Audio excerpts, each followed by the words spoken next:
Hello, everyone. Welcome on in. If you are new here, hi, welcome. My name is Ash, and if you are returning, welcome on back.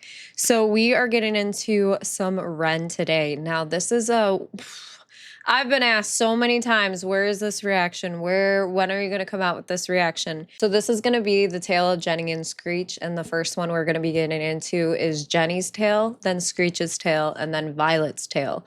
So if you want to come along with this, I would really appreciate it. Of course, if you enjoy this video, please consider giving a huge thumbs up. Also subscribe if you haven't already, and ring that bell so that you get notified when I do upload here on YouTube. So from my understanding, I know that this trilogy is pretty like heavy. Let's go. All right, and we already got some acoustic going on, so I feel like that's already gonna hit us good.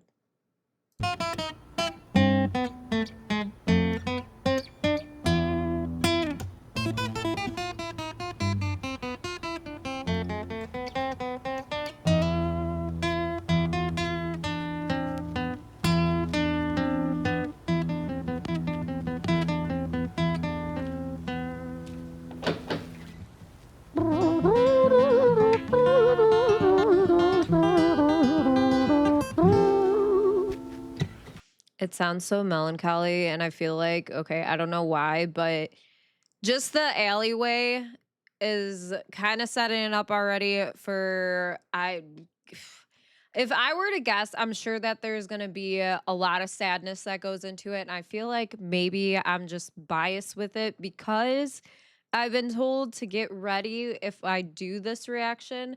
So that's what I'm going to go in with, and I mean, hopefully I'm wrong. I that would be something that would be nice to be wrong about, but you never know. What is happening? Sorry. Okay, let's go. And I like the. I can't even do it, so whatever. There we go.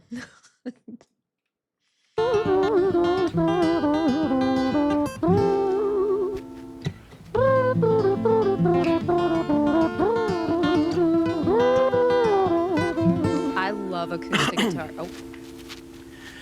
It was a quiet, dark night in an empty street, somewhere in London City. Jenny walked alone, she was dragging her feet, she was heading back home to sleep.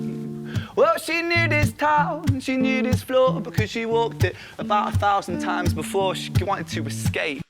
So is it just me, or do y'all ever get into Ren's music and you're just like waiting for that story? Like, I feel like I could just sit there and just be like, yeah, sing. It's like a story to me, and I don't know. I feel like you get very, very captivated right away.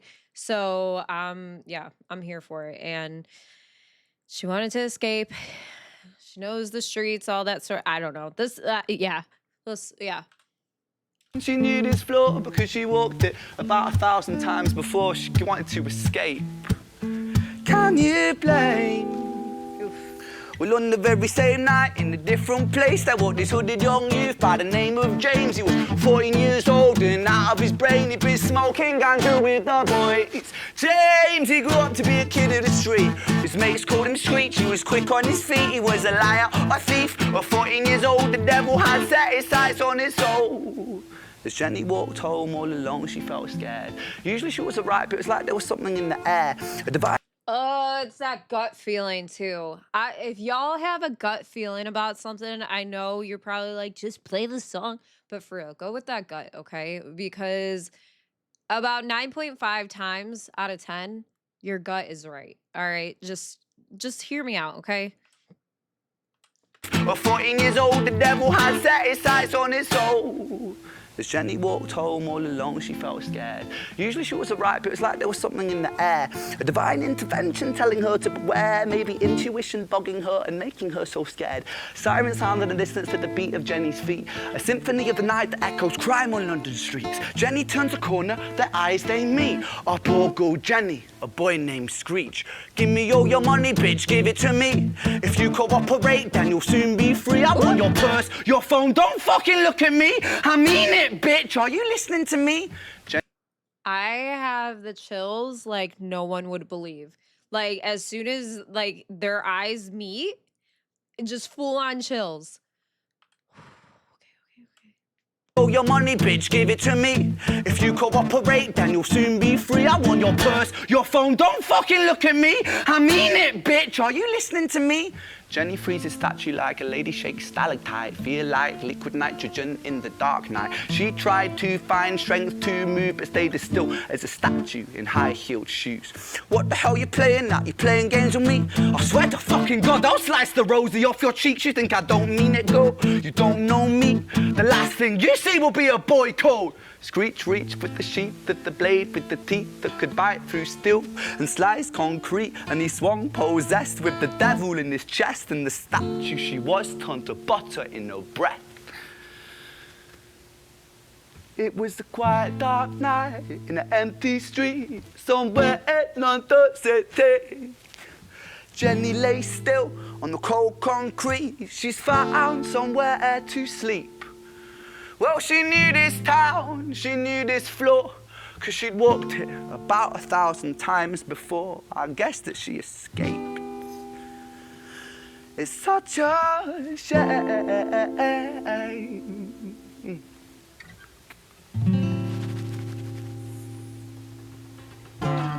Bruh. And now we're on to Screech's tale. I already said I don't know if I'm going to put these all together or just do 3 separate parts, because then we have Violet's tale. And so, yes.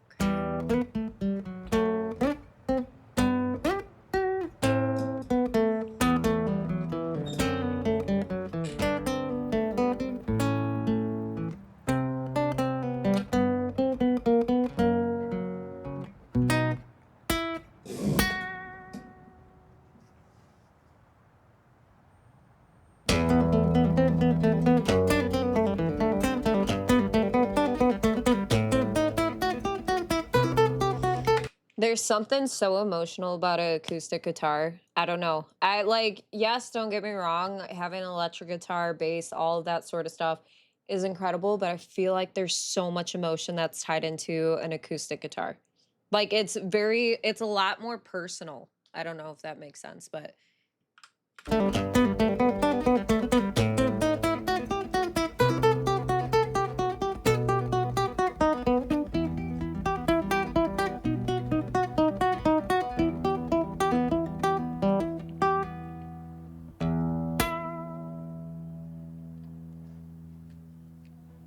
Our story, it starts right at the end.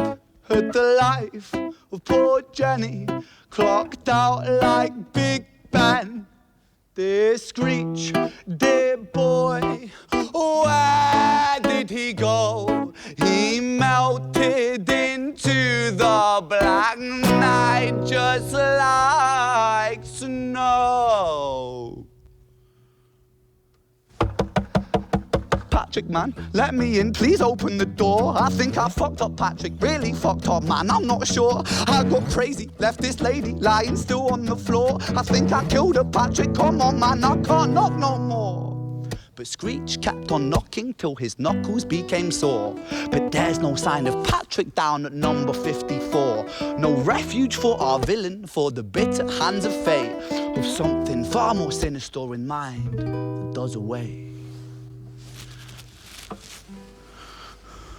okay, can I just like go on to say, I know that with reactions, there's, especially being in the reaction world, that you're supposed to stop, talk about it, all that sort of stuff. And sometimes I just get so captivated that I completely forget to do that. And I'm just like, I'm just here in the zone. And YouTube doesn't really like it when you do that. And just, I'm just putting it out there. But yeah, I'm very much like, just, I'm just waiting to see what's happening, you know? And so. It does away.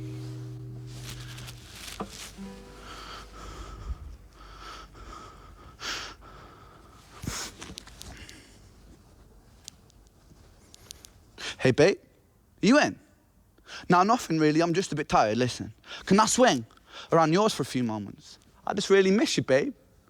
What the fuck do you mean you're busy? You fucking bitch, for fuck's sakes!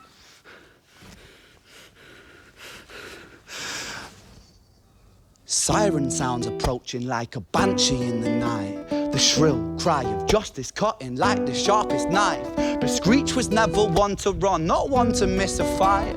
One hand upon his blade, he turned to face the blue lights. Come on then, you fucking cunts, let's fucking have you then. I am Screech, I'm the boss, I'm the ender of men. You think that uniform you're wearing means that you own these streets? These are my fucking streets, and they call me fucking Screech. Richard was an officer who stood at 6'3", working London on the night shift. What he didn't think he'd see was a boy running at him like an animal possessed. With no time to hesitate, he fired 4 bullets at Screech's chest.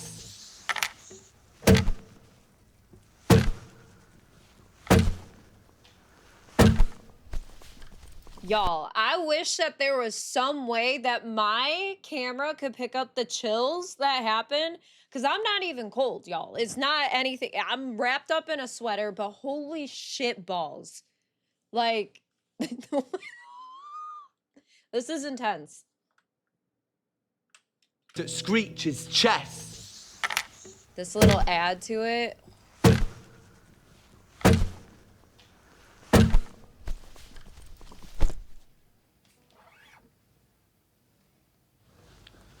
Our story, it ends right at the start. Young Screech and poor Jenny lying one street apart. An officer shaken by the boy that he claimed.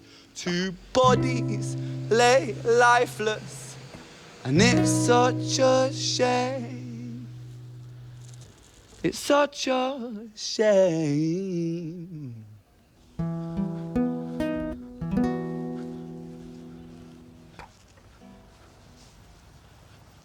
Like, how do you pick up and say, like, Ren sounds so beautiful singing when this is such a sad, sad story? Like, and I know that there's one more. So we have one more that we have to get into. And I'm just like, I don't know how much my heart can necessarily take. But I do think I'm ready to kind of dive into that one as well. We are getting into Violet's Tale. Fester can tell. He's like, what's up, Mom?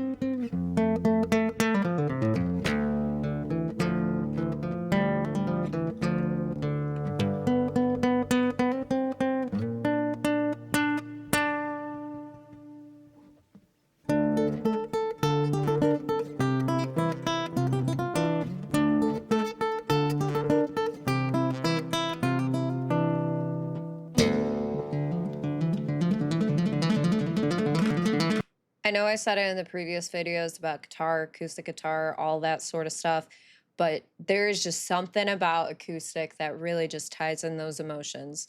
And yeah, I'm here for it.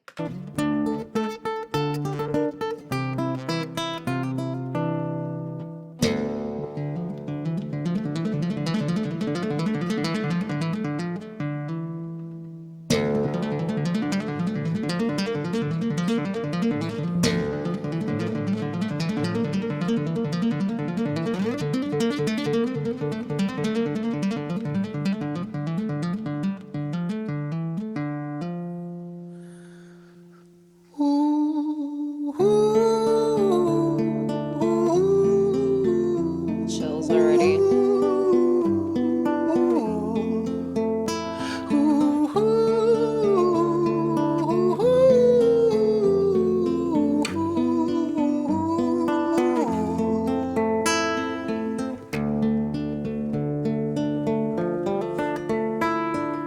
London City, far from pretty, 2005. A lady down in Paddington is fighting just to stay alive. Rhythmic beats and bloodstained sheets, Our Lady weeps, she's tired and frail. To set the scene, we must rewind the hands of time for Violet's Tale.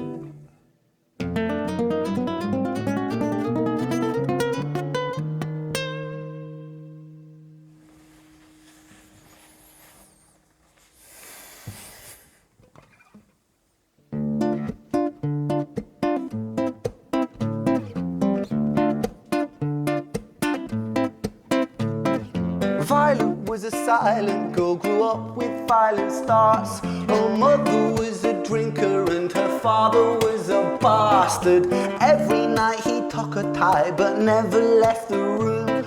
I'll spare you with the things he did, I'm sure her mother knew. Violet was a Okay, I just gotta say, first and foremost, by all means, trigger warning for sure, but like, I can't say what I want to say because YouTube has like restrictions into that, like against it. But to know or find out something like that, let's just say that that person would very much not be able to see the victim and what they put them through and anymore. I hope that makes sense. Like they would very much live a very, very terrifying, horrifying, and painful life. Let's put it that way.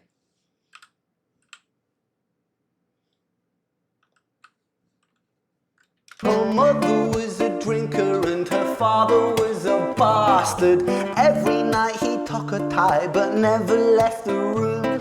I'll spare you with the things he did, I'm sure her mother knew. Violet was a silent girl, she moved out at 16. A semi-detached council flat, paid for by a welfare scheme. Packing shelves at Tesco, stacking jars like pickled bricks. She met a boy named Stevie and he was a little prick. Violet was a silent girl and Violet she fell fast. See, Stevie was a wrong un, but he sure knew how to charm her. Every night he took her tie but never left the room. History repeats itself, he'd paint her black and blue and she never stood a chance.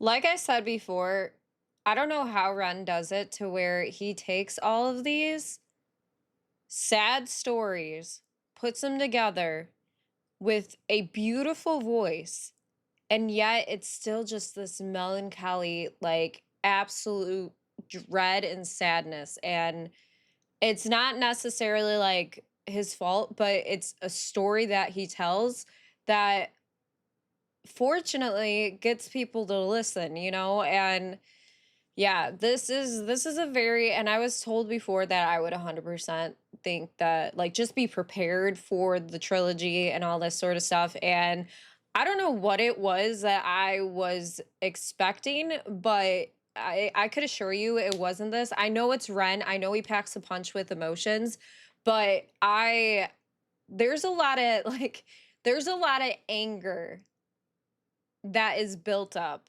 from just hearing stuff like this. And I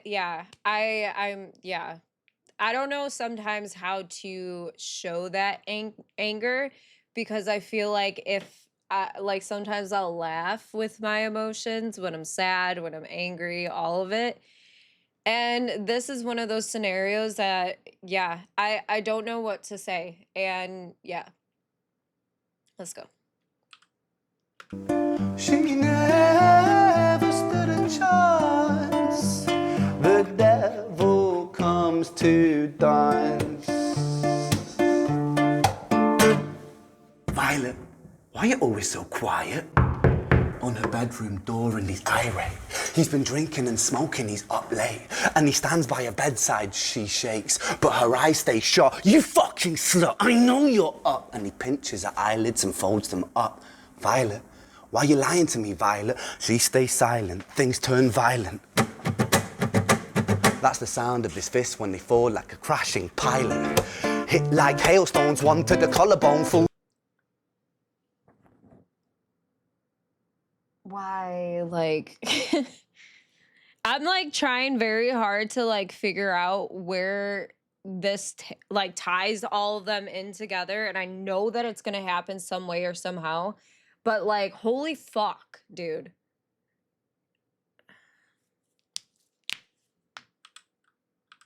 stay silent, things turn violent. That's the sound of his fists when they fall like a crashing pilot.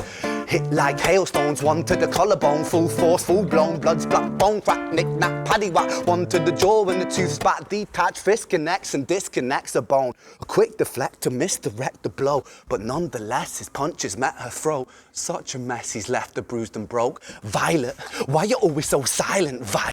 This is making me so mad. Like I apologize and stuff, but this is making me really upset in an angry sort of way. And I know that's not good, and I know that's not something that I should necessarily, I guess, be getting from a song or anything, but when there's a story being told, it's like this happens to so many people out there, and so I find myself to be a very empathetic person, and so to like hear stuff like this, it just really pisses me off. And I'm very much trying to yeah. uh so yeah. Such a mess, he's left her bruised and broke. Violet, why you always so silent, Violet? Why you such a little liar, Violet? Do you think I want to do this, Violet? In character, she stays silent. Well, say something, Violet. Silence. Fucking say something, Violet. Silence. Wait. Say something, Violet. Not one word. She stays quiet.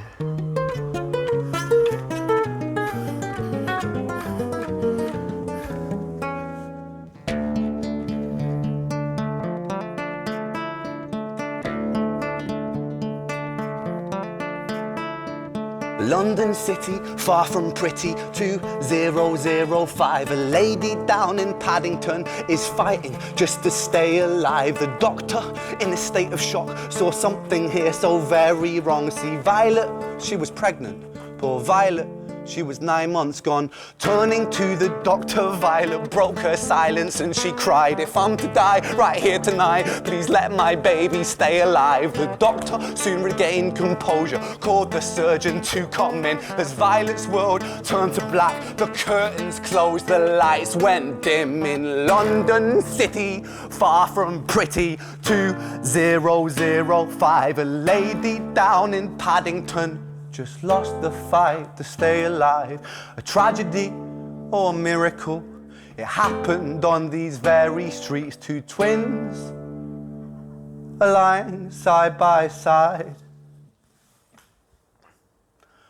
A girl named Jenny and a boy named Screech.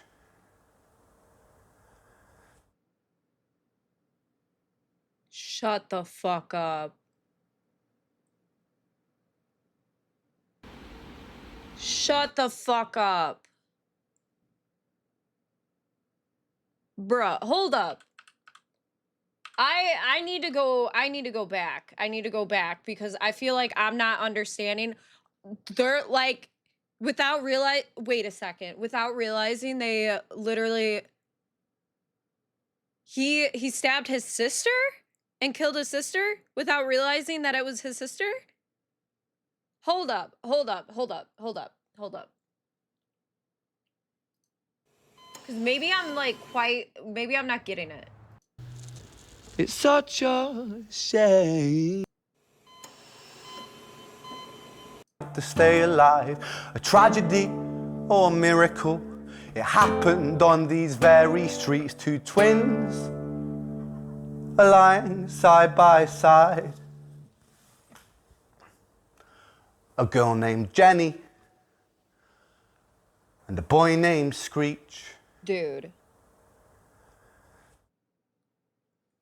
What do you say to that? What do you even, like, what do you say to that, about that? Like, what is there to even say? Are you fucking kidding me? Again, I feel like I'm showing more anger towards this. I don't know. I don't know. Because I feel like a lot of people are like, it's gonna hit you, it's gonna hit your heart, your strings, you're gonna be crying, like all this sort of stuff. I'm just mad.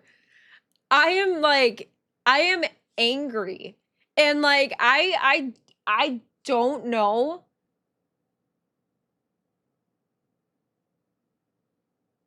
Oh my gosh, dude.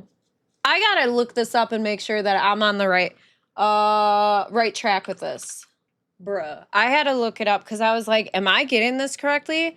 So they were twins, separated, went into foster care, never knew each other.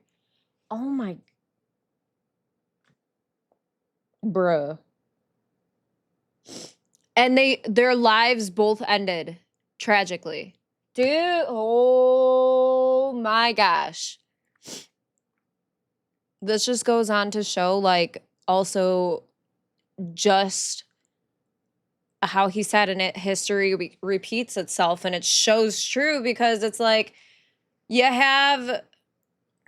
grow up seeing things, and more than likely those things are going to repeat themselves. That's why therapy is so important, and changing habits and what you see around you, what you see growing up. You know, you might be surrounded by a family that like is very, very emotional, very much showing of love, and that's fantastic. That's just the truth because that's who I am as a person. When I love someone, I love with everything I have. And holy shit, I can't even imagine like this. And sometimes, you know, you grow up, you see things, and as you grow, you may take this path of being like, well, this happened to me, might as well have it happen to somebody else, make them feel that pain. And that's not the way to do it.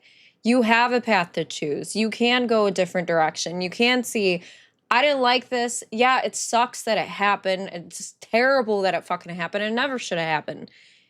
But you can change that. You could change that path. And there's so much I gotta unravel from this, y'all. I do apologize.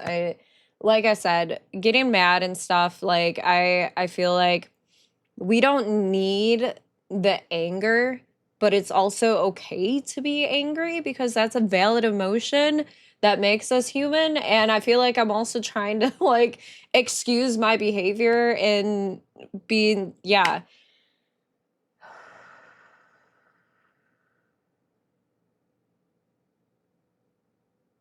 That's fucking wild. Yeah. By all means, if you enjoyed this, I'm not, you know what? Fuck it. I'm not even saying it.